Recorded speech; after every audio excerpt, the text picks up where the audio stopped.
Okay, catch my breath. We're going to talk about the tsunami of economic change. In your notebook, it says doubling your church income in a year. They're switching titles a little bit, but the same information on the inside. What we're noticing right now is that church giving has been in a decline in about 80% of all the churches in America. Religious organizations overall expect to have about $1 billion less in giving in 2013 than what they had in 2012. It's a significant factor that is in contention and consideration right now. And there's some reasons to explain why that is the case. You could go back to 2008 to the recession factor and how that we were impacted. And during that period of time, some people completely stopped giving as a result of the recession. Dollars were being tightening on them. Some people started reducing their giving capacity, and they did not stay at the same level because they felt the pinch of rising gas prices, rising food costs. Maybe a lot of people were experiencing on their jobs that they were being pushed back to fewer hours, and so they weren't bringing home as much pay. And I'm going to have to ask you guys to help me because this is hung up here and it won't get me past. I think it's saying it's trying to reconnect here up there. So maybe working on the screen, it's just not working on my iPad. Here, so let me work off the top, and if you guys can advance me a little bit, that would be great. So when I mentioned to you the Empty Tomb Research Project, I mentioned to you that they did a study of what happens to churches in 5 growing economies and what happens to churches in 5 recessions, 5 growing and 5 recessionary periods of time. When they went to that study, they noticed that the churches that had internal momentum, churches that had a lot of energy, a lot of focus, a lot of vision, a lot of passion, even if the economy was dropping, they still had the ability to continue to climb through that. But if a church did not have internal momentum, they didn't have the energy, thank you very much, they didn't have what they needed to be effective, then even though the economy was doing great and money was flowing and people had dollars, they still weren't getting ahead because they didn't have the internal momentum factor going on for them. And as I mentioned to you, that during that recession, about 11% of the people stopped giving altogether in their churches. 34% of the people started giving less. So combined, you have a 45% impact in giving. The other reason why giving is down is because you have more competition for charitable giving. In the 1950s or 60s, there were a limited number of 501c3s, churches, schools, and churches, but there became a proliferation of 501c3s, not only in parachurch and religious organizations, but also in non-religious sectors, where there would be social causes. There would be save certain animals, or save certain trees, or save certain factors of the community. So there became a lot more 501c3s. And everybody that's connected to someone has their heart in some way. So if you opened up a 501c3 and we're good friends, I almost feel a little obligated to help you with your vision because of our friendship. So those dollars were getting redirected from the church to these relationships that we have outside the church. And so charitable giving to the local church became impacted as a result of that. As a percentage of church giving altogether, when you take in all the 501c3s together over the last few years, the amount of money out of all charitable giving that goes to a local church has dropped 35.7%. It's dropped 35.7% because they're giving to all these other causes, good causes. I'm not saying they're not noteworthy, but the shift has taken place and they're giving to all these other causes because they only have so much discretionary funds to work with. Another reason why giving is dropping is because of the retiring factor of the baby boomers. 4/5 of the world's wealth is in the hands of people over 50 years of age. Now, we're obviously talking about sometimes non-cash assets. They may be built in their retirement funds. It may be built into their equity of their home. It may be built in the cars that they no longer owe on. But 4/5 of the world's wealth is in the hands of the people over 50 years of age. These people are retiring, and so now they're reconsidering their contributing factors, donating factors. They need to make sure that these dollars last them. Long-term care costs in care facilities is becoming higher and higher and escalating and very expensive for many of them. So they're trying to figure out how they're going to make it through those processes. These boomers have access to 70% of the disposable income. So 70% of disposable income, I tell people right now, if you're thinking somewhere in the near future that you're going to be building a building or expanding or going into a major construction project, sooner than later, for many reasons. Right now, In a few years, we believe hyperinflation is going to strike because we've been in this low, non-inflationary period, and they're going to make up for it somewhere down the road. Interest rates are going to turn and go to high because all these people have been sitting on low interest money, and they're going to get high interest money, so the interest rates are going to climb significantly. And you're going to have all these boomers who are retiring who are not going to be as charitable when they're in retirement as they are while they're still in the workforce. So every year that clicks by and 10,000 of them are retiring every month, then you have every day you have a reduced pool of people who will ultimately contribute to your project in the very near future. So you should really start focusing on that even today because it's happening right before our very eyes. We have the millennial factor. 80% of millennials are less inclined to attend church and probably even less inclined to contribute to a church. Now, I don't believe that it's because millennials don't want to give. I don't believe that it's not because they're not charitable, because if they weren't, then the proliferation of 501c3s would not be doing what they're doing today. So millennials do give to causes. They just don't do good at giving to maintenance issues. So if what they see as your church is that they're giving just to keep the lights on and the bills paid, they're not very inspired to give to that cause. But if you can show them that your church is connected to significant, meaningful impact in their community, they're more likely to invest in you. Even if it's one or two big things that you do each year at Christmas time or back to school time or in the springtime, they can say, I'm a part of that church that does that big thing twice a year. Then they feel more connected and more committed to giving to that process. But millennials are a declining pool, and yet they're going to be taking control of most of the jobs as the baby boomers are retiring.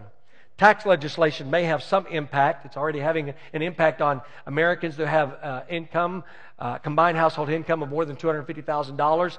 Then their charitable giving is now on a reduction plan and could be completely removed depending on what Congress does in the next few years to try to close down some of the financial challenges that they have.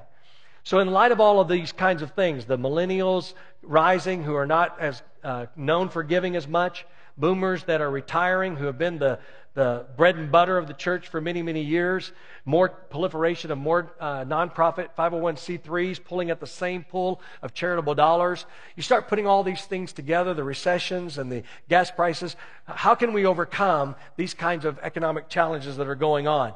Well, here's some of the ways that we can do that very thing. At the top of the list is you have to focus on developing that internal momentum that I spoke about a moment ago.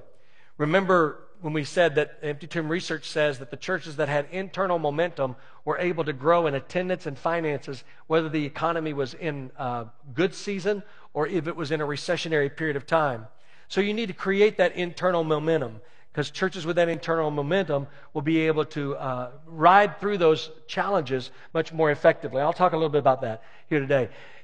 People say, well, I need to get internal momentum, but I don't know where it's coming from. I tell people, don't wait for momentum, create your momentum. I have some people who kind of in a wait-and-see mode. They'll say, well, we're just going to keep doing what we're doing, and eventually there'll be a bunch of new families that will move in, or a housing development will start, or something will happen in a natural, organic way in our community that will give us that surge that we need. And I tell people all the time, don't sit around and wait for momentum to happen for you. Start creating momentum. Well, how do you create momentum? Well, again, there's a number of different things that you should put into factor, and they're not on your notes. So kind of go to the sidebar here for a minute. Let me give you some points on how do you create momentum. At the top of the list, I think you need to do to create momentum is you have to refocus on the mission of the church. Mission, M-I-S-S-I-O-N, the mission of the church. I know there's a lot of interplay with the word vision and mission, but I'm going to use the word mission as meaning our reason for existence. You know, a lot of churches have lost focus of their mission. So much so that, as we heard earlier, only 80% of the churches in America are plateaued or declined. And of those churches, the number one church health disease that they are suffering from is called mission drift. Mission drift. They're no longer on point. They're no longer on focus. It's interesting to me that restaurants know why they exist. They exist to provide food service to people who have an appetite. Hospitals are clear about their mission. They provide health care services for people with health needs. Gas stations know why they exist. They provide fuel for the vehicles that they drive. these entities are clear about their mission and why they exist. And yet when you come to the church and you ask the average person in the church, why do you exist? They get a little bit blurry about that. Well, we have this program and we have that program and we do these things and we have these fellowships. And it's not as clear and succinct as to why they exist. And so the mission is a little fuzzy. Now, again, I realize that we represent various denominational groups and some that are not denominational at all. Just maybe you're independent. But let me give you 5 words that I think every church should have in its mission statement. And this is not conclusive. It's not everything that you should probably have in there. But I do believe 5 critical words need to be in every mission statement, regardless of what name is above your church door. At the top of the list is evangelism. I believe every church should clearly, compellingly communicate that they exist to bring people into relationship with Jesus Christ. You say, that's a no-brainer, preacher. Well, let me give you a different statistic. Out of 400,000 evangelical churches in America, I'll repeat that, 400,000 evangelical churches in America. In the last 3 years, 90% of those churches, that would be 360,000 of those churches in the last 3 years, each year for the last 3 years, 360,000 churches could not report one retained disciple at the end of each year for the last 3 years. Now, did they have people come on Easter and pray the prayer of faith? Yes. Did they have people come on Mother's Day and Father's Day and Christmas and pray the prayer of faith? Yes, they did. I'm talking about a retained disciple. I'm talking about somebody who came in, made a dedication to Christ, confessed their sin, invited Christ into their life, and then became a devoted follower of Christ. 360,000 churches in America for the last 3 years said they could not produce at the end of the year one net retained new convert. They had transfer growth. They had people that moved in. They had people who became a part of the church, but they did not have a retained disciple for the last 3 years. So if you ask me, I say we have a problem with mission. We have a problem with focus because we're not doing what I think we exist for primarily. By the way, when people engage our services, we're not here to help you have a better 3-ring circus than the church down the street so you can attract people from that pew to your pew. I'm not interested in that. If I'm going to work with your church, I'm going to work with you on how to be a better evangelistic church, how to reach the people who aren't going to church, the people who are unchurched, de-churched, never churched, and don't want church, and how you can get them and awaken them spiritually to come into a relationship with Jesus Christ. Evangelism is at the top of the list. Secondly is discipleship. That once they come to know Christ, we must have an effective system that brings them from conversion into being a fully, wholly devoted follower of Jesus Christ. Discipleship. So many people have the time in which they record the responses of people, they baptize them in water, and then kind of say, find a place to plug in, and we hope that works for you. But they don't have an intentional system of bringing people through the journey until they become established and devoted followers of Christ. Number 3 is corporate worship. I believe we have to emphasize that it's important that people come together and corporately engage in a unity of worship towards God, where we lay aside our differences, lay aside our politics, lay aside our preferences, and say, this hour is not so much about me, it's about Him. And we come together and bring glory and honor to the Lord Jesus Christ. Number 4 is community. I believe every church needs to communicate that they are a caring body of believers, that they care for one another, that they support one another, that they pray for one another. I believe, as much as I love high tech, and we will incorporate high tech in our church, I have to tell you that as a church of 2,000 people, this is one of our greater missions than being high tech, is to be high touch. We want to be personal. We want to have a caring sense of community in which people are connected so that everybody in our church has a sphere of influence in which they feel deeply connected to in a meaningful way. And the 5th word ought to be Christian service. I believe every person that comes to know Jesus Christ as a personal Savior needs to recognize that God has put a gift in their life and that they in some way should be expressing that gift for the purposes of advancing the kingdom of God. You may be the best smiler and handshaker, put you at the front door. You may be the best nursery worker, the best children's worker. You may sing the best, put you in the choir. You may play a musical instrument. You may not do any of those things, but you can talk on a phone. Let's give you a list of people to call around and take prayer requests from them and pray with them over the telephone. I believe every person in the body of Christ has a purpose, has a place of service, and we need to get 100% of the body of Christ engaged. And when we do, we're creating momentum in the body of Christ. So 5 words that can be used no matter what label is above your door, 5 words. And when you begin to focus on evangelism and discipleship and worship and community and Christian service, and you get those things churning very well, then you're going to be able to create that kind of momentum that you need in your church. Number 3, I think you have to also realize that generosity is something that's cultivated. You know, from little children, we are pretty selfish beings. You know, we don't like giving up our toys. We don't like giving up our candy. We don't like giving up things. Parents have to actually work with kids to share their toys with their siblings or with friends that they play with at the school or at a place in their life. And even in adult life, there's a word called narcissism, which means it's all about me. And it's a very selfish focus. And we are in a very narcissistic society. It's all about me. And we have to teach generosity. We have to cultivate a spirit of generosity in the heart of people and show them how generosity is going to take place. Let me bring this principle to you real quickly because I think it's something that you need to understand. Now, I will give a point of footnote here, and that is I don't want you to abuse what I'm about to tell you. I've told this story, and I had somebody want to abuse it and misunderstood exactly what I was saying. So please don't abuse what I'm about to tell you. But another research project that we've done came out with this study that says that the average person that attends your church on a given Sunday morning, I mean, they just come in, they sing, they hear the sermon, and they go home. That's the level of their involvement in your church. They may not be there every week. They may be there once a month or twice a month. But the average person that just kind of comes and goes to your church service, at the end of the year, their total giving will average $500 per year. On average, $500 per year. They're just on the perimeter. They come to church. They hear the sermon. They sing the songs, and they leave. They give an average of $500 per year. You take that same person and you move them one step deeper into connection to the church and get them involved in ministry. You make them a greeter at the front door. You let them hand out bulletins. You put them in the choir and they sing. They work in the nursery once a month or children's ministry on a rotation once a month. Anything that you can get them to do, but they do it every month at least one time a month. Every month, at least one time a month, the average giving of that person will go to over $1,500 per year. Just by moving them from just coming to church, singing a song, to getting involved, you triple their capacity for giving and their commitment to the church. If you take that same person and get them connected to a small group. Now, I'm not just talking about formal small group ministry, although it's a great tool, but a lot of churches don't have a true small group ministry, home Bible study type ministry. But when I say small group, I'm saying that they have 6 to 10 people in your church that they are deeply connected to.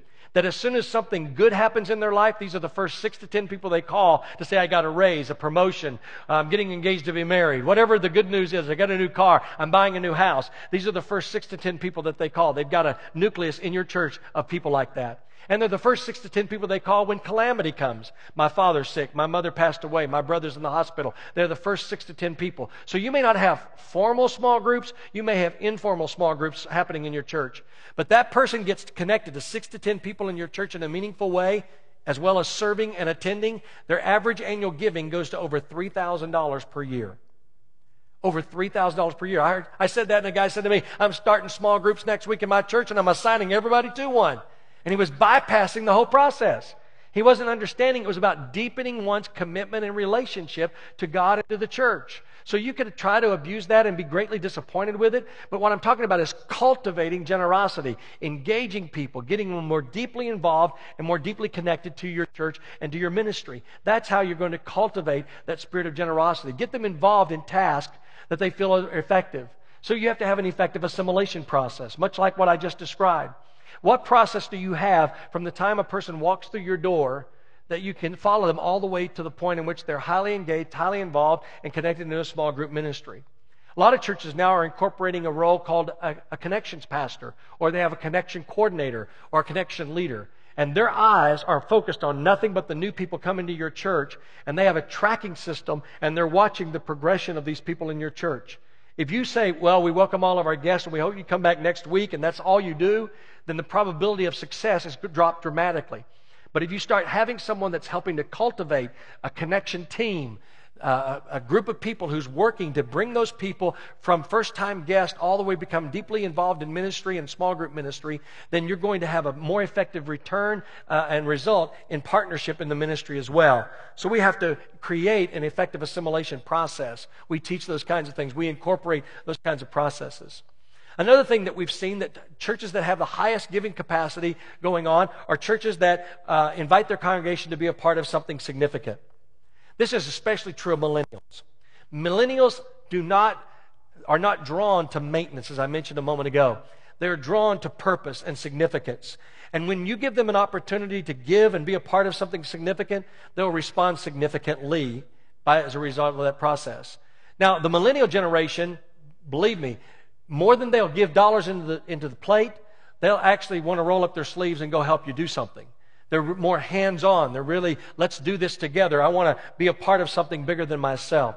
There's 3 ways that you can invite them to be a part of something significant in your church. And at the top of that list is what we call compassion opportunities.